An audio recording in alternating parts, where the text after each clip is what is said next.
The coordinates of the vertices of the parallelogram QRST are Q16, R22, S54, and TXY.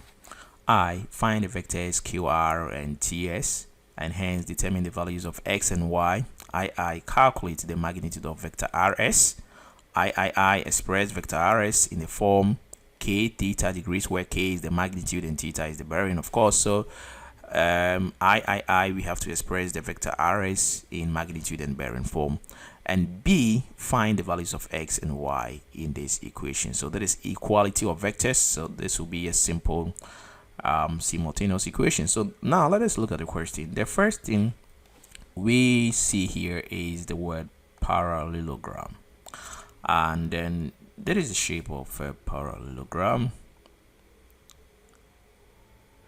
It's like a rectangle that is tilted to one side. And these are the properties of a parallelogram that you have to pay attention. Now the first thing is that these opposite sides are equal. That is, if here it is QRST, so let me label it QRST. Now T and S, sorry, QT and RS, these two lengths are equal, so the opposite sides of a parallelogram are equal. So if QT, the line QT and RS are equal, then of course the line QR here too and the line TS are equal. So that is the first thing you have to take note. Now the second thing is that they are not just equal, they are also parallel. Yeah, and that's why we call it parallelogram. So the line QT is parallel to the line RS. So this one arrow on each of this line is to show that these two lines will never meet. They are parallel.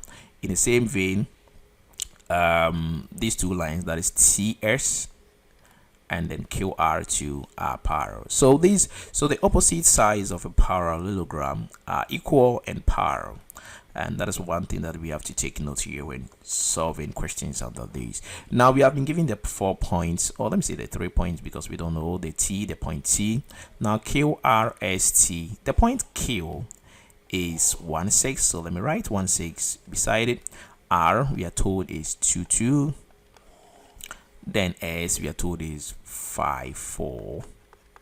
Then T is XY. All right, so this is the parallelogram or parallelogram. All right, that's how I'm trying to say.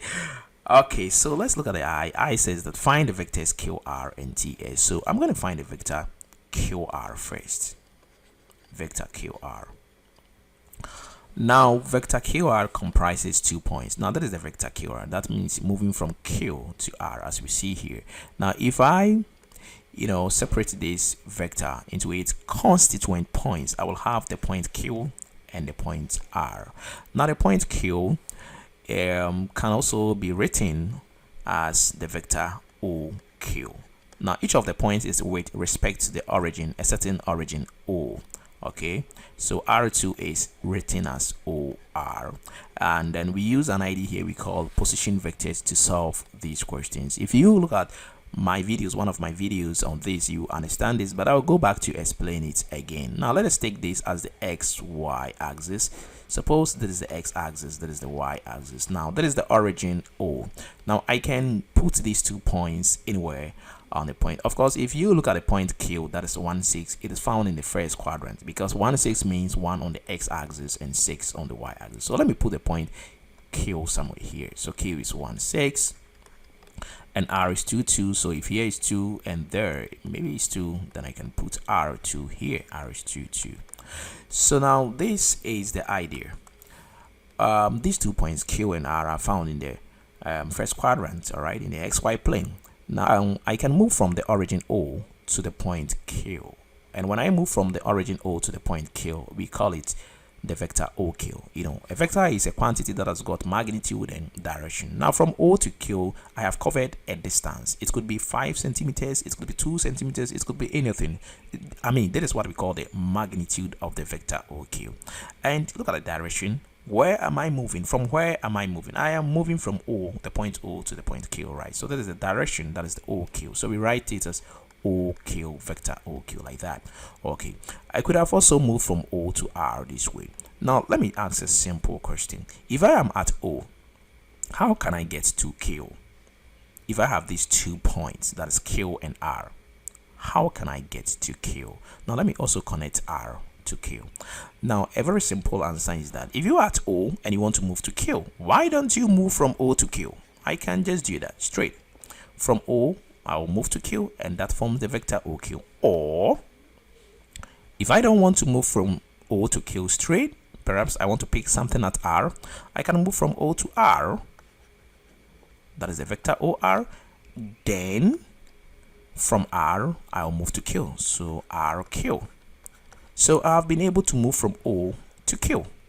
I first move from O to R plus then R to Q. So what we are saying is that moving from O to Q is equivalent to moving from O to R, then from R to Q. Now, we have 2 points here, that's Q and R. If I decide to make the point RQ the subject here, okay, we have OQ here, and when we send this OR to the left side, we have negative OR, or we say that when we subtract OR, vector OR from each side of the equal sign, we have this. Now let me write this word. So this implies that the vector RQ can be written as OQ minus OR. Now what we have written here is what we call position vectors. All right, and that is very important in solving vector questions because it helps us to split the vector into its constituent points. Now let us look at this equation very well. I have the vector RQ, and you can see that RQ is equal to, now I have 2 points here, the point R and the point Q, forming the vector RQ. Now this one comes first, the R comes first and the Q comes second. But if you look at the equation, instead of the R coming first here, we are rather having the Q coming first here, and we have minus the R. So if you want to split a vector, say RQ, into 8 points, you bring the second one first, then you subtract the first one. So the vector RQ is Q minus R. If I have, say, the vector AB, then I'll bring the second one first, B, and subtract the first one. If I have the vector, say, KT, I'll bring the second one first, T, and subtract the first one. But these are points, and in vectors we don't just write Q and R. We write a vector is written with capital letters, and it must have 2 letters. That is, when you write it as capital letters, it must be 2. If you write it as small letters, it should be 1. But because these are capital letters, we cannot just write Q or R or B or A. These are points, but writing them as vectors, each of these points is with respect to a certain origin we call O. So instead of just writing Q, write O, Q. Instead of just writing R, you say O, R, then you put the arrow on top, just like that, very nicely. O, B. OB, vector OB is the same as the point B, okay? So OA is the same as the point A, OT is the same as the point T, then OK is the same as the point K. So what we've studied here is that our ability to split a vector into 8 position vectors, into 8 constituent points. And that is pretty important to solve questions that borders on finding positions or vectors from given vectors. All right. So now let's look at a question here. We are asked to find the vector QR. Okay. Because I know Q, the point Q is 1, 6.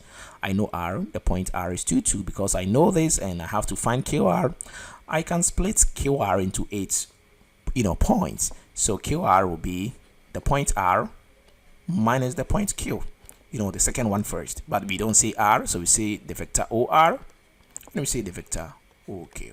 So what is the vector OR? The vector OR is the same as R, and the vector R is 2, 2. So let me write 2, 2 in column form. Okay, now when you have 2, 2 here, there is the X part, the Y part. You can write it like this in column form. We call this column, COLUMN, column form. All right, and OQ is the vector Q, that is 1 6. So let me write 1 on 6. All right, so we have 2 minus 1. You subtract the corresponding coordinate. That is the x coordinate, that is the x coordinate. So you have 2 minus 1, and that is 1. You have 2 minus 6, you have negative 4. If you subtract 6 from 2, you get negative. All right, so the vector QR is 1 on negative 4, and we can write it as this if we want to. So say 1 comma negative 4. So that is the vector QR. All right, so we go on to the next one. We have to find the vector TS. So where is TS? All right, we have TS here. Okay, so let's find the vector TS. So TS, to find the vector TS, TS comprises the 2 points T and S. So we can split these 2 points, because we know S and T. Somehow we don't know T, because from the question we know that T is XY, but can't we find XY? I think we can, and we will look at that shortly. But first, let's split this vector TS into 8 points. All right, so the second point comes first, as I said. So we have S, all right, minus the T, but we don't say S and T. We say the vector OS because it's from the origin. Then we say the vector OT here. All right, so what is OS? The vector OS, that is the same as S, and the vector OS from the question is 5 4. So we know vector OS, and that is 5 on 4. What is vector OT? Oh, okay, OT is XY. OT, so the X and Y coordinates of T are not known, so that is TS. But we are not done. We have to find SY so that we can simplify or evaluate the vector TS, and that will bring us to the idea or the characteristics of this plane figure that we call parallelogram. Now, initially I said that a parallelogram has opposite sides equal and parallel. So what do you think here? Now let us look at the opposite sides here. If you take this now from Q to T, that is the vector QT, Q to T, it is equal to from R to S. You have to be very careful with where you move from, because we are dealing with vectors. Vectors deal with directions. Now, for example, if you move from Q to T, the vector QT, this is not equal to the vector SR, because here you are moving from Q to T, you are going up. But when you come here and you move down, that is from S to R, they are not equal. They have the same length, but they don't have the same direction. So the vectors are not equal. Let us try to get this straight. We are dealing with two things here. Let me get here clean so that I can, say something more here. Let's take these two vectors. The vector, say QT. Okay, so we are moving from Q to T. This is equal to moving from R to X, the vector RS. So they have the same direction. So we say same direction. So they are equal because we are moving up, down, up. All right. So RS, then we have, so here we are moving from R to S. So they are equal. But the vector Q to T will not be equal. It is not equal to the vector SR. So if I move from here Q to T up, and here I decide to move down, they are not equal. I am covering the same distances, but here I'll say not equal. It's not true that they are equal. But there is one thing you have to pay attention here. When we talk about vectors, we are talking about two things. We are talking about magnitude, that is the size of the vector. We call it magnitude, or you can call it the length of the vector, or you can call it the size of the vector. Now these two will always be the same irrespective of the direction, but the bearing of the directions will change. That is what I'm talking about here. Now when I write the vector QT, that is when I move from Q to T, and I also move from S to R, that is up down, these two vectors are not the same, because here I am moving from the bottom to the top, and here I'm moving from the top to the bottom. But the moment I do this, the two are equal. Now what this means is that this means the magnitude of this vector is equal to the magnitude of this vector, and that is true. Now look at this here. If I say that the distance from Q to T, say it is 5 centimeters, and the distance from R to S is 5 centimeters. Now if I move from R to S, it's 5 centimeters. If I move from S to R, it's 5 centimeters. The magnitude does not change. Whether you move from bottom to top or top from bottom, the magnitude is the same. What changes is the direction. So if you look at here, we are saying that QT is not equal to XR because moving from Q to T is different from moving from S to R. But moving from Q to T, bottom top, is the same as moving from R to S. In the same vein, when we move from top down, that is from T to Q, it will be the same as moving from S to R. That is top down, so that is also equal here. All right, so here it will not be equal, but if I put this thing around it, talking about just the magnitude, then I have to change my tone here, because when I do that, then it means that they are now equal because the magnitude of these two sides are equal. The vectors, the directions might not be the same, but the magnitudes are equal. So that is a little bit about vectors. So you have to be very careful when dealing with vectors because it doesn't just deal with the scalar, it deals with direction as well. All right, so back to the issue at stake here. We are finding the vector TS, and then what can we say here? We can say that the vector TS, that is when we move from T to S, it is equal to moving from Q to R, the vector QR. So if we know the vector QR, then of course we should know the vector TS. Now let's get down here. That is where we're finding TS. Oh, here's 5. Okay, here is X.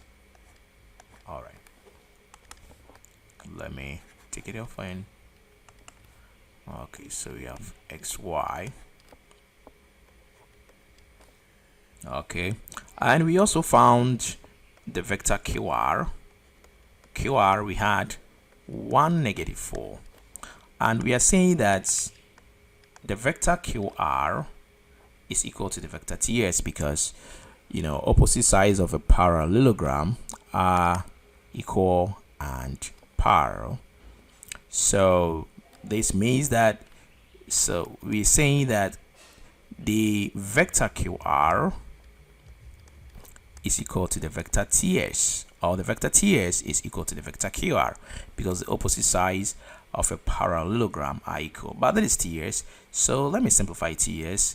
If we simplify TS here, we are going to get this. 5 minus X is 5 minus X. Please, 5 minus X, don't say 5X. 5 and X are not like terms. If you subtract X from 5, that is impossible. You cannot subtract X from 5. So 5 minus X is the same as 5 minus X. 4 minus Y is 4 minus Y. All right, so we know QR as 1, -4. We found QR in our first solution. So remember, we found QR here and we had 1, -4. So don't forget. And then TS, where is TS? All right, so now we have simplified TS to this, and TS is 5 minus X. Then we have 4 minus Y. Now that is what we call equality of vectors. So let me write something here. Is called equality of vectors. Essentially what we are saying is that the vector on the left is equal to the vector on the right, and of course if they are equal, then their coordinate must be equal. So because we are saying they are equal, it means their S coordinate must be equal. And if you look at the S coordinate here on the left, the S coordinate is 1. On the right, the S coordinate is 5 minus X. So this means that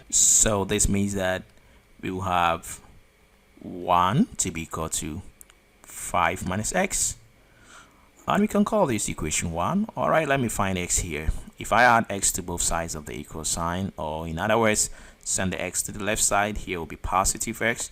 Then I'll have 5. I'll bring the 1 to the right side. I'll have minus 1.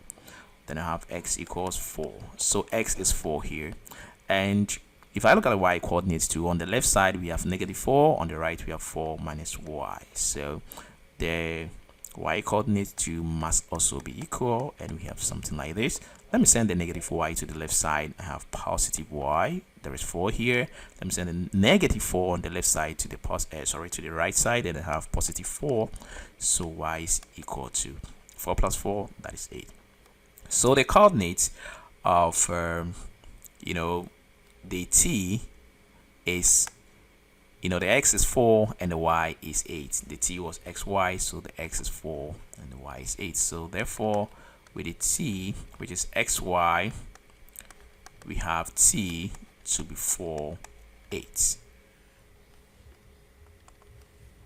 So we look at the II, and it says that calculate the magnitude of RS, vector RS. Now we have vector RS, and we have to calculate the magnitude, that is the size or the length of vector RS. Before we can calculate the magnitude of RS, we must know the vector RS.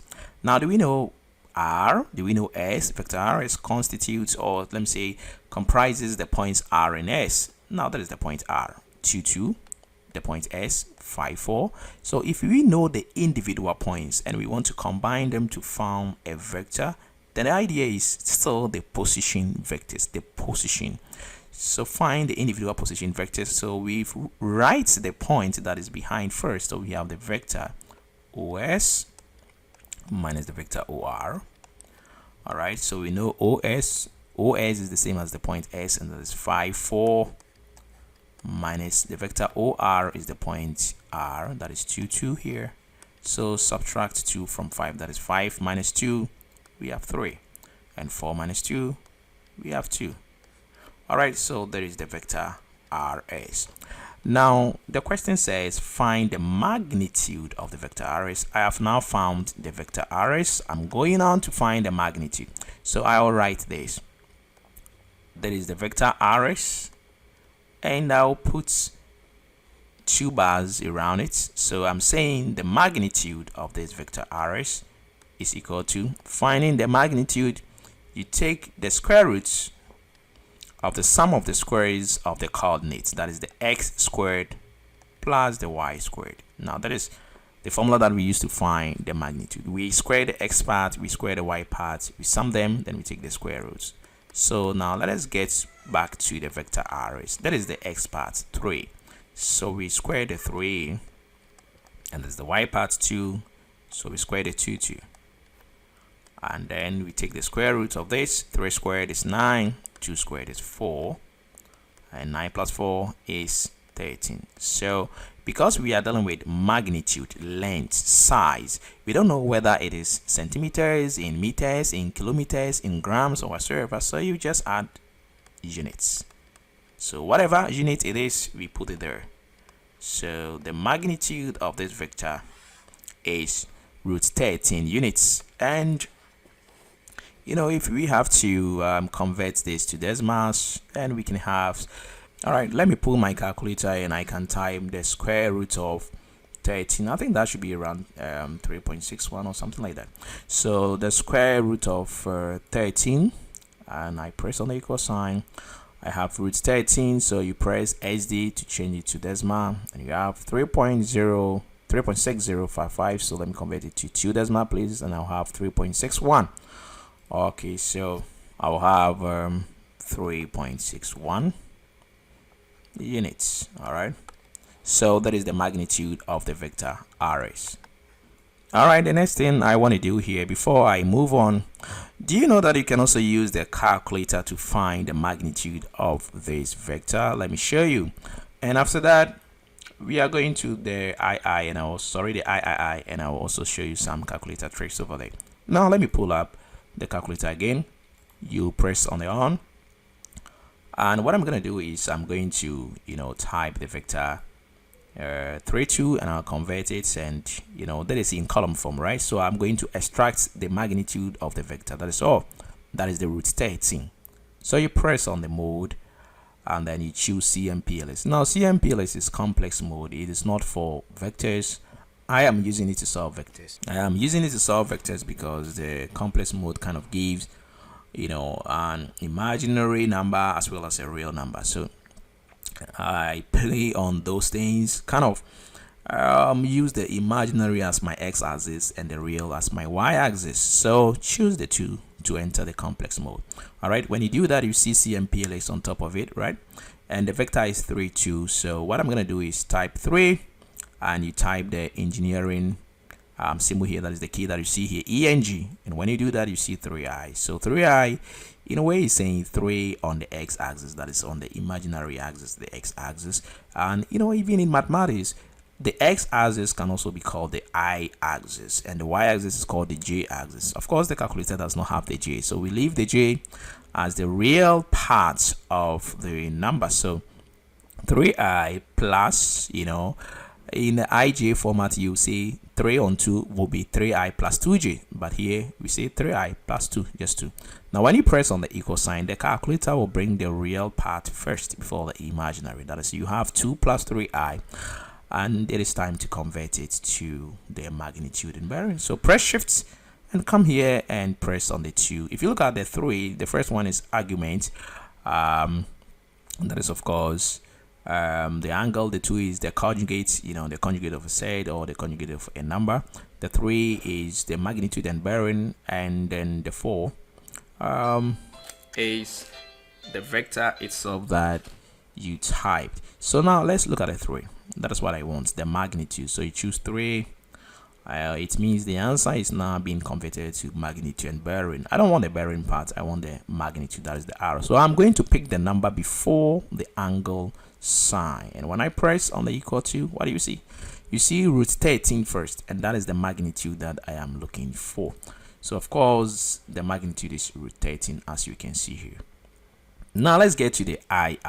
It says express vector arrays in the form k theta degrees, where k is the magnitude and theta is the bearing. So we are on magnitude and bearing again. So first, what is the vector arrays? We have already solved for the vector arrays, and we had 3 on 2. Now this vector arrays, that is 3 on 2, is in the column form. That is what we see here. So our job here is to convert this form to magnitude and bearing form. A vector can also be expressed in magnitude and bearing form, and that is what we have to do. Now when you have 3 on 2, these are all positive numbers, and they all lie in the first quadrant. This vector will lie in the first quadrant. So what you do is try to sketch it and see. So that is the x-axis and that is the y-axis. So 3 on 2 means 3 on the x part, that's 3 units on the x, and 2 on the y. So I have something like that, and I'll connect from the origin to this point. So that is the arrays, and then I can decide to, looking for bearing. Bearing is the angle we measure from the geographic north until we cut, the bearing line. Let me put it that way. So it's the angle from here, that is from this north till we cut over here. Now you can decide to connect this to the y-axis or connect this to the x-axis. I will do the two for you to look at what I'm talking about here. Now because I'm finding an angle, I want to form a triangle. In other words, or should I say a right angle triangle here, so that I can find an angle here. Now because there is a vertical line and there is a horizontal line, it makes an angle of 90 degrees with this. So there's a right angle triangle, and because I have enclosed these lines, so that is a triangle that I have here. So I'll put an angle here. I'm calling it angle theta degrees, but we should know the length of these triangle from 0 to 3. That means the length here is 3 units, because from 0 I've moved from 0 to 3. So this side of the triangle is 3. Then on the vertical axis I have moved from 0, and here is 2, so this side 2 is 2. So when I take this right angle triangle off the Cartesian plane, you are seeing something like this. Here, down here is 3, and here is 2. Now this is called a right angle triangle, and anytime that you think about right angle triangle, two things should come into your head. There is something that we call Pythagoras Theorem, and this deals with only the lengths or the size of the right angle triangle. And there is something we call trigonometry. Trigonometry kind of brings the angle and the lengths together, so we will get to that. But here we're going to deal with trigonometry, because we are not going to look for lengths. We are not going to talk about Pythagoras Theorem. And of course, We even know the length of this from the the previous calculation. We found the magnitude of RS, and we said the magnitude of RS was root 13. So we know this line, of course, it's root 13, and we can even decide to use this to do our calculations if we want. But I think that is sufficient, and we can also do this. We will try that one too and see. So what I'm saying here is we are going to find this angle theta. Either you use this or that is the same thing, okay? Now we have something we call trigonometric ratios, and they are sine, cosine, and tangent. Okay, now sine, to remember these things: sine, cosine, tangent. Sine shorten as sin, cosine shorten as cos, sorry, and tangent is tan. All right, normally we use, or we say SOHCAHTOA, and we use this to remind ourselves of these trigonometric ratios. So trigonometry kind of converts, or is a way to link an angle to the size of a triangle. So trigonometric connects the angles to the size. If you look at this S stands for the sine, and you cannot just say sine. Sine of what? Sine of an angle. Always when you say sine, or you say cos, or you say tan, you have to bring an angle. So that the OH you see here, this angle is being connected to the size of the right angle triangle. Now when you draw a right angle triangle, what do we mean by a right angle triangle? A right angle triangle is a type of triangle that has got one of its interior angles to be 90 degrees. I hope you know that a triangle has 3 sides and 3 angles.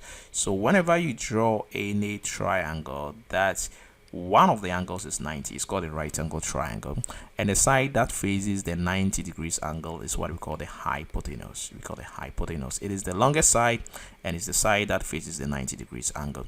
The other 2 sides here well, do not have names.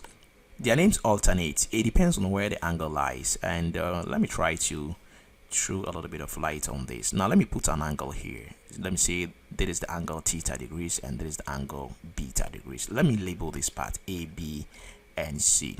Now the moment you have a right angle triangle, that is a triangle with one of the angles being 90 degrees, know that you are going to use sine, cosine, or tangent. That is sine or cos or tan, SOHCAHTOA. But what you are going to use depends on what you know. Now if I want to use this angle theta degrees, this side will never change. It is the longest side. It is always opposite to the 90 degrees, and we call it hypotenuse. Put it at the back of your head, and then we use just H to represent it here. As you can see, SOHCAHTOA. So the H here stands for hypotenuse.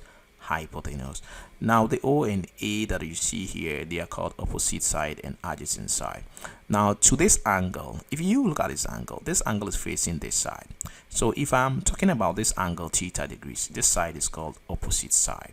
So we don't just say opposite to what? Opposite to the angle theta degrees. Okay, and if you look at the angle beta here, it is facing downward here.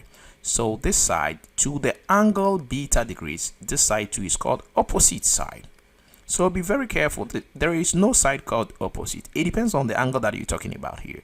All right, so let me try to use some different colors so that we can get the concept to work. Okay, so I am going to use a different color for beta. So let me use black for beta. So there is beta. So to beta, the angle beta here is opposite. So the black stands for is for the angle beta degrees. But to the angle beta, this side is called adjacent. The adjacent is the side that is just beside it. So if you look at beta, this side is beside beta. So to beta, this side is called adjacent. But to the theta, this side is called the opposite, and this side is beside the theta. So to the theta, this side is called adjacent. So the adjacent and the opposite sides change. They alternate depending on which angle you are talking about, and that is why we don't have one side called opposite or the adjacent. Now we will be talking a lot about this when we get to trigonometry, when we start solving trigonometry questions. So if you really want to understand this very well, you can check my videos on trigonometry. Now look at this here.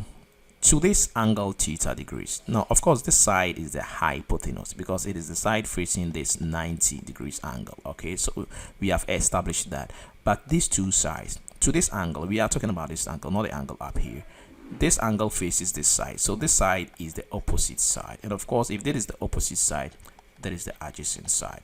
So because we know the opposite side, that is O, and we know the adjacent side A, we know OA. If you look at the soccer tour, we have OA here.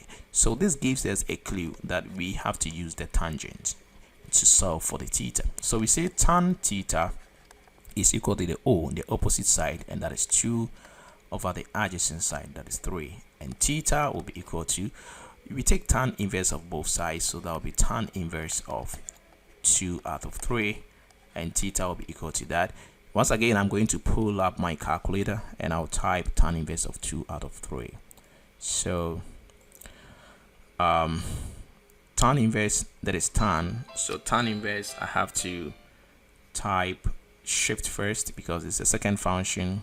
Tan inverse of 2 out of 3, and I move out of the denominator and I type my closing bracket or brace and I press on the equal sign. So the tan inverse is 33.69. Tan inverse of 2 out of 3. So it is 33.69. Now be very careful here. The 33.69 is the angle theta here. So that is the angle here. 33.69.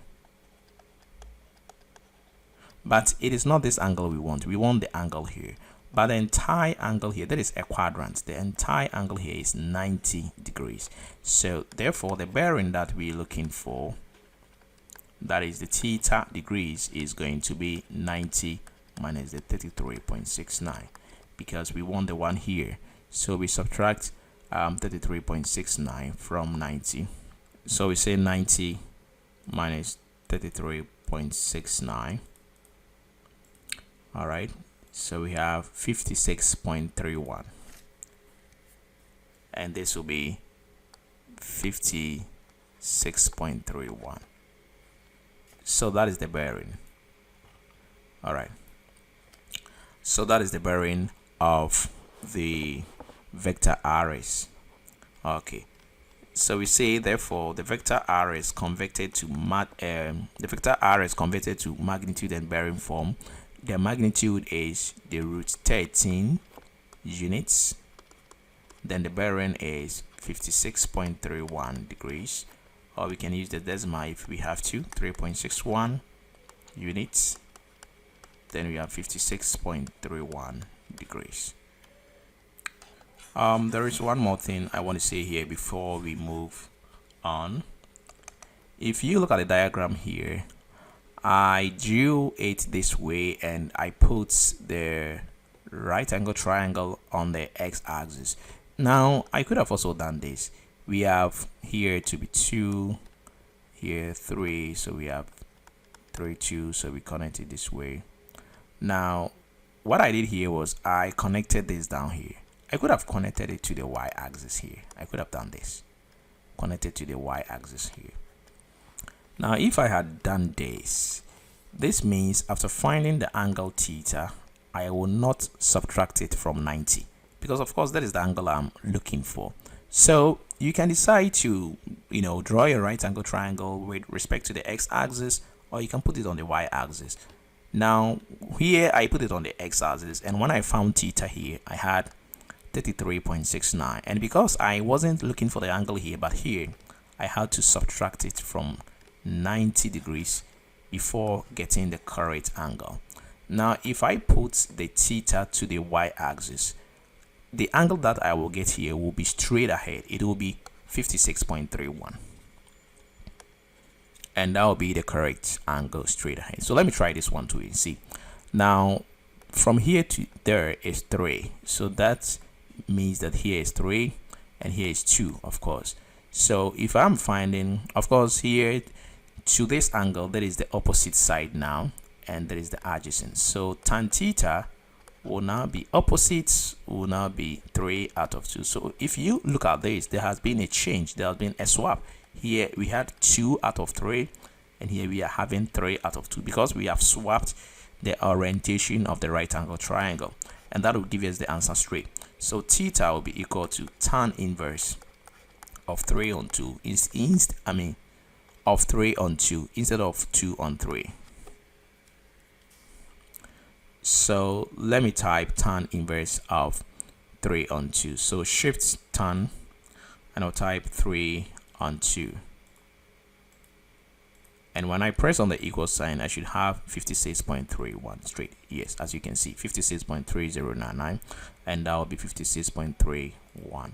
And that is because I oriented my right angle triangle to the y-axis. So I'll have 56.31 degrees, and that will be the bearing of the vector RS. So you can also do it this way. And well, let me see something small here too. Normally you see tan used to find, we use tan normally to find the bearing because of the fact that normally we don't know the magnitude of the vector. But in our case, if you go back and look at it very well, here we were asked to find the II, we were asked to find the magnitude of RS, and we had root 13, and I said here was root 13. So here too is root 13. Now I could have used sine because sine uses the hypotenuse. I could have used cos because ka uses the hypotenuse, and because I know it to be root 13. For example, if I use sine here, I'll say sine theta degrees will be equal to the opposite side, that is 3 out of the hypotenuse, and that is root 13. And trust me, if I solve this, I should also have the 56.31, the same thing over there, that is the sine inverse of 3 out of root 13. Let me show you what I'm talking about here. But most at times, or almost always, you will be using the tan because you might not know the magnitude of the vector. But if you do, and you surely want to do that, you can still do that. There is a leeway to do that. So the sine inverse of 3 out of root 13, let's see what we get here. And when we put it up here, we should be getting 56.30 whatsoever. So you can see that 56.3099, and that is the same thing here. Now we can also decide to use the cos, and we will surely get the same thing here. Trust me. We have so here is 56.31 degrees.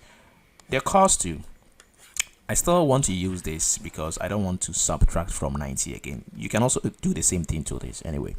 So with a cos, to this angle, this side is the adjacent. So if I say cos theta, the adjacent side is going to be the 2 over the hypotenuse, that is root 13. And then if I find cos inverse of 2 out of root 13, of course I should be getting 56.31 degrees. That is the same thing here. Let me try it and see. So all right, this time around we are typing cos. So shift cos, and then cos inverse of 2 out of root 13. Okay, when you press on the equal sign, you should be getting 56.3 that. But normally you'll be seeing tan because of the fact that normally we don't know the magnitude of the vector, so we are left with the opposite side and the adjacent side. We can also use the calculator to solve the question III. That is, we found the vector RS to be 3 on 2, and it is pretty simple. When we calculated for the bearing, for the magnitude of RS, we had the magnitude of RS to be root 13 units, and the bearing too, we had 56.31 degrees. So I want to show you an easy way to use a calculator to confirm your answer. If it is an objective question, that you can use the calculator to find the answer without even calculating. But if it's not an objective question, a theory one like this, you can use the calculator to also confirm it. So what we're going to do is that we are going to convert the vector in column form, that is 3, 2, to a vector in magnitude and bearing.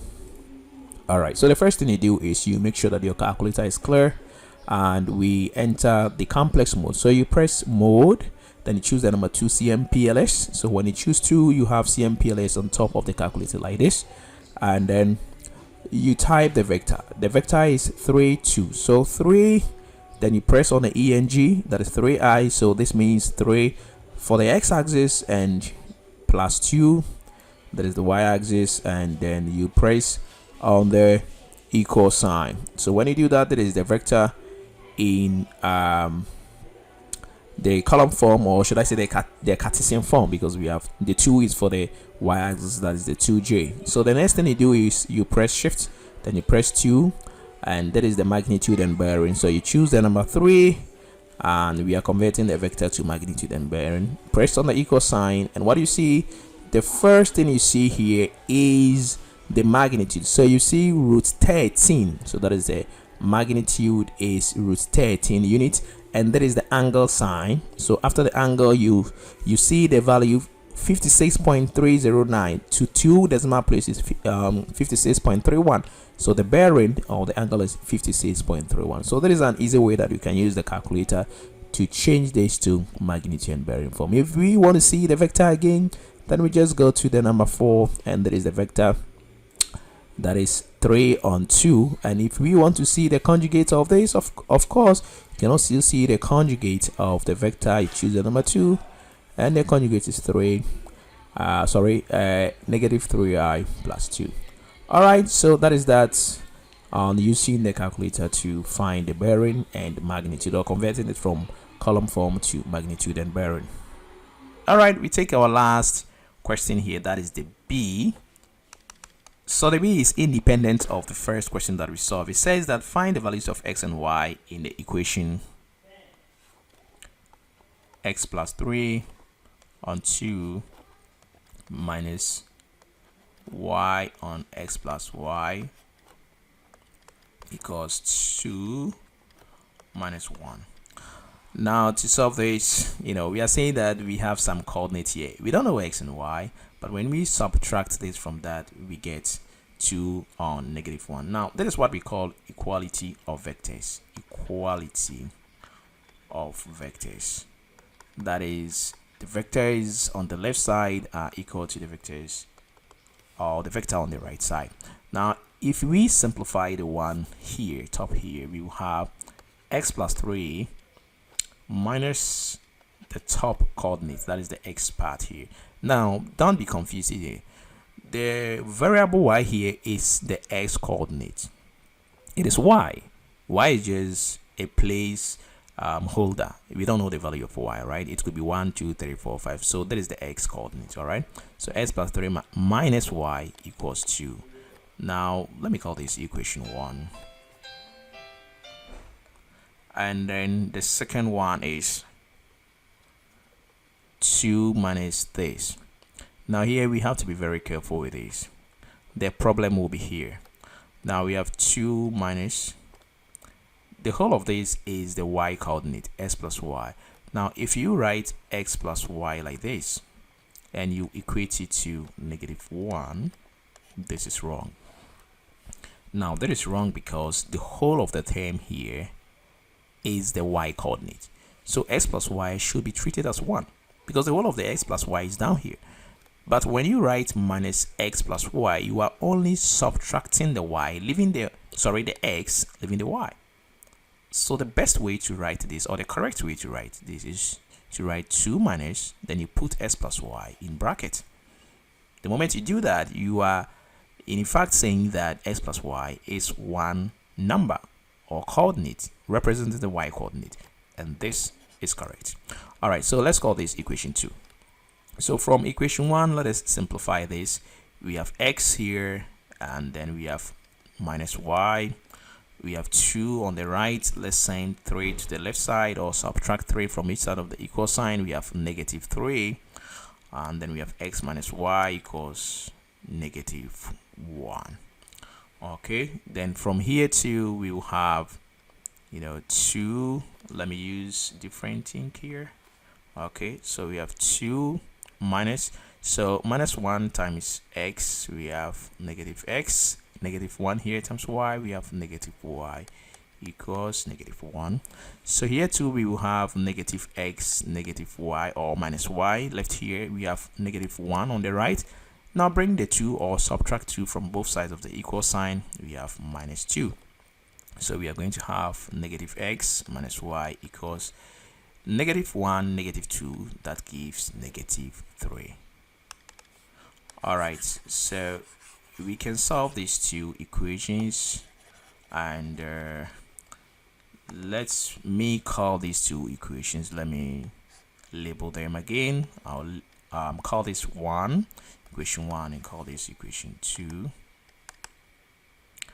Alright, so we've got some equations to clean down here.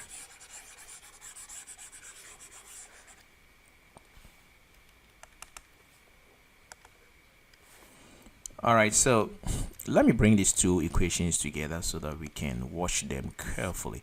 Now the first one is x minus y equals negative 1. That is equation 1. The second one is negative x minus y equals negative 3. That is equation 2. Now we can solve this by eliminating 1. You know, we have something we call method of elimination, method of substitution, you know. So what I'm going to do here, I am going to eliminate x. That means I'm going to find y first. Look at x. That is x. The coefficient of x here is positive 1. Here it is negative 1. Now, if the signs are different, first you make sure that the numerical coefficients are the same. In other words, here is 1, here is 1. Forget about the signs for now. If you look at this, we have x and negative 1. Forget about the sign. You see 1 here, 1 there. If they are the same, now you consider the signs. If the signs are different, then you add them. Because the question is that how can I make sure that x will go to 0 so that I can find y? Because I want to eliminate x, and to do that, if I subtract x, it is not going to go to 0 because I have positive x and negative x. If I say positive x minus negative x, that will tend to positive 2x. If I also say negative x minus x, that will tend to negative 2x. So the only way to let x go to 0 is to add x to negative x, and that will be 0. So if the signs are different, as a rule, if the signs are different here, you add. If I were to eliminate y, look at the y here, the signs are the same. If the signs are the same here, you subtract. But because I am eliminating x, I am going to add. So I will say equation 1 plus equation 2. Alright, so x plus negative x, I get 0 here. And when I add negative y to negative y, I get negative 2y. If I add negative 1 to negative 3, I get negative 4. So I have minus 2y equals negative 4. Divide both sides by negative 2. So this will cancel that. This will cancel that. So y will be equal to 2. So that is the value of y, and I use the value of y to find the x. So let me say put y equals 2 into any of the equations. I'm picking the equation 1. Now equation 1 says x minus y equals negative 1. So that means where we see y, we put 2 there.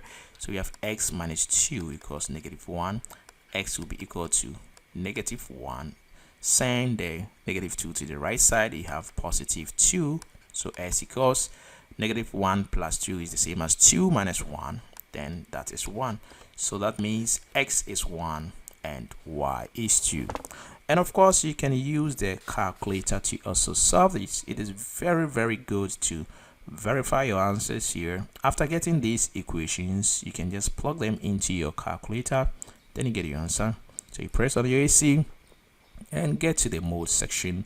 We are dealing with linear equations. We are solving two linear equations simultaneously. So you get two equations, that is the number 5. So you press 5, and if you look at the first one is of course used to solve linear simultaneous linear equations in two variables. We see x and y, so pick the number 1, and these things, there is 1 here is for the equation 1. Equation 1, we have a, b, c are constants.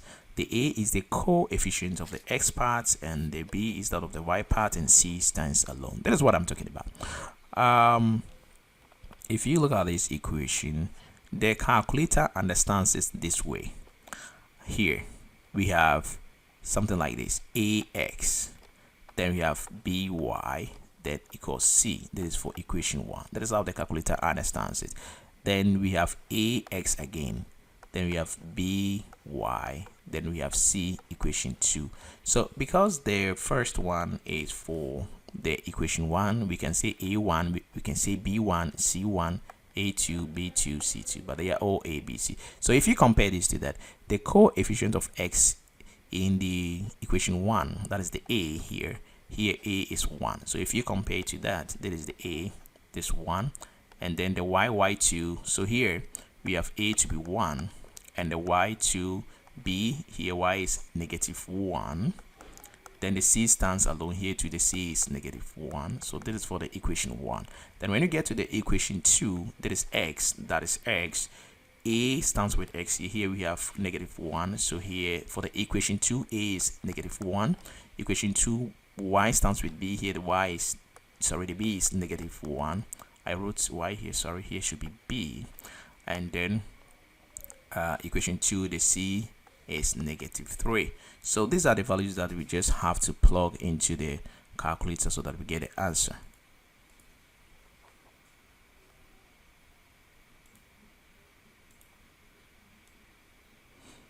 So for the equation 1, the a is 1, so we press 1 and press on the equal sign. It gets to the b, we press -1, press on the equal sign. Gets to the c, press -1 and press on the equal sign. It comes to the second equation, the equation 2. The a is -1, press it, press on the equal sign. The b is -1, press it, press on the equal sign. The c is -3, press it, press on the equal sign, and press on the equal sign again, and you are told that x is equal to 1. And of course, when we solve for x, let's look at x. Where did we? Yes, we had x to be 1, and of course y was 2. So if we also press on the equal sign again, we have y to be 2. And after getting the answers, if you want to go back to check your s, use this cursor key to go up and down to check your answers. All right, so x and y, x and y. If you use the equal sign again, it will cycle through the entire thing again. So you don't want to be going back like that. You don't want to be going back like that. So after pressing on the equal sign, use the cursor keys to alternate between your two answers. X is 1 and y is 2. So this will just confirm your answer for you, and that is how we solve this question.